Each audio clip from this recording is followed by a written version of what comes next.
Employees ని వాళ్ళ ఫ్యామిలీకి దూరంగా. చాలా రీసెర్చర్స్ చెప్పిన థింగ్స్ ఏంటంటే ఫిజికల్ టచ్ లేనిది ఏ రిలేషన్షిప్ లో అయినా, ఇంటిమసీ లేనిది వాళ్ళిద్దరి మధ్యలో బాండింగ్ స్టార్ట్ అవ్వడం చాలా కష్టం అని. సో ఇక్కడ ఆఫీస్ లో పెట్టే ప్రెషర్ ఎంత టఫ్ గా ఉంటుందో అన్నది వాళ్ళ పార్ట్నర్ తో షేర్ చేసుకోవడానికి వచ్చినప్పుడు వాళ్ళు ఫిజికల్ గా ప్రెజెంట్ అయి ఉన్నా కూడా ఎమోషనల్ గా అబ్సెంట్ అయి ఉన్నప్పుడు, లైక్ ఎంత చెప్పినా కూడా నా పార్ట్నర్కి అర్థం కాదు అన్న ట్రాన్స్ లోకి ఎప్పుడైతే, దీనికి తోడు మళ్ళీ ఇంట్లో రెస్పాన్సిబిలిటీస్, గొడవలు అవన్నీ కూడా ఉంటాయి. ఇవన్నీ మేనేజ్ చేస్తూ మళ్ళీ ఇది కూడా వర్క్ మేనేజ్ చేసుకుంటూ ఇంత స్ట్రెస్ లో ఉన్న ఒక పర్సన్ కి జస్ట్ ఒక 2-3 వర్డ్స్ చెప్తే చాలు వాళ్ళని ఈజీగా కంట్రోల్ చేయడానికి. Like, you're looking good today. You handled that meeting very well.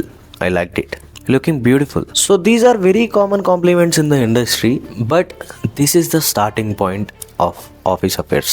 Believe it or not, this is the starting point of office affairs. Why it is like this? Because it doesn't feel wrong